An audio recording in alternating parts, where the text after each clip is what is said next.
Dieu existe-t-il? Comment le connaître? Quelle est ma place dans ce monde? Comment aimer et être aimé? Quel est le projet de Dieu pour moi? Les jeunes se posent toutes sortes de questions de manière plus forte encore que leur aînés. Surtout lorsqu'entre 18 et 30 ans, il se situe un embranchement de leur vie. Si la culture de l'engagement durable est beaucoup moins forte qu'autrefois, les jeunes se portent majoritairement vers une diversité d'engagements ponctuels qui leur permettent d'être utiles, de s'épanouir, d'avoir une pluralité d'expériences. D'autre part, l'effacement des références sociales, morales et politiques renforce chez beaucoup d'entre eux l'attente de réponses claires à leurs questions existentielles.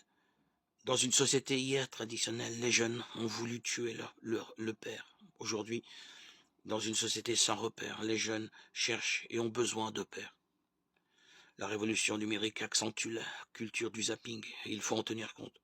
Par exemple, en variant les propositions pastorales tout au long du cheminement du jeune, en cherchant à mieux capter l'attention des jeunes par des enseignements courts ou des formats de rencontres souvent renouvelés, en utilisant les outils numériques lorsque c'est nécessaire.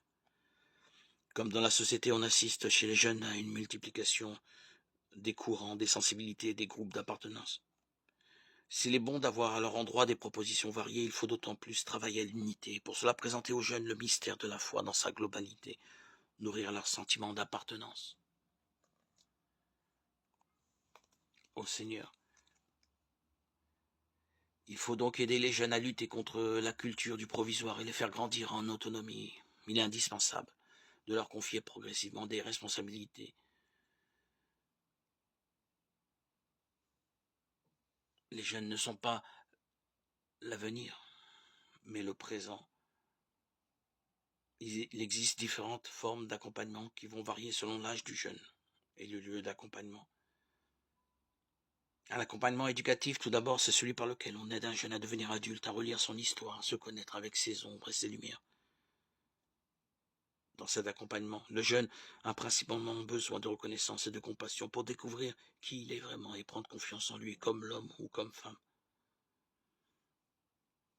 auquel il a été destiné. Devenir chrétien doit être suivi d'un accompagnement. Et cet accompagnement invite à la prière pour être intégré dans la communauté selon le point où en est la personne. Cet accompagnement spirituel concerne davantage le jeune qui se sent à la croisée des chemins, qui réfléchit à sa vocation, à son métier, qui cherche à faire la volonté de Dieu. Il s'agit de faire grandir la liberté du jeune en l'aidant à voir quels sont ses attraits, ses peurs, ses tentations. Il ne faut pas nécessairement voir une progression entre ces trois types d'accompagnement qui souvent sont mêlés, mais plutôt des réponses qui correspondent aux besoins spécifiques du jeune à un moment de son existence. Le point commun de tous ces accompagnements, c'est la prise de conscience par le jeune que Dieu agit dans sa vie. Lorsqu'il devient capable de voir cela et de le discerner à travers des événements précis, le jeune devient véritablement adulte dans la foi. Et un chrétien qui devient adulte restera jeune toute sa vie.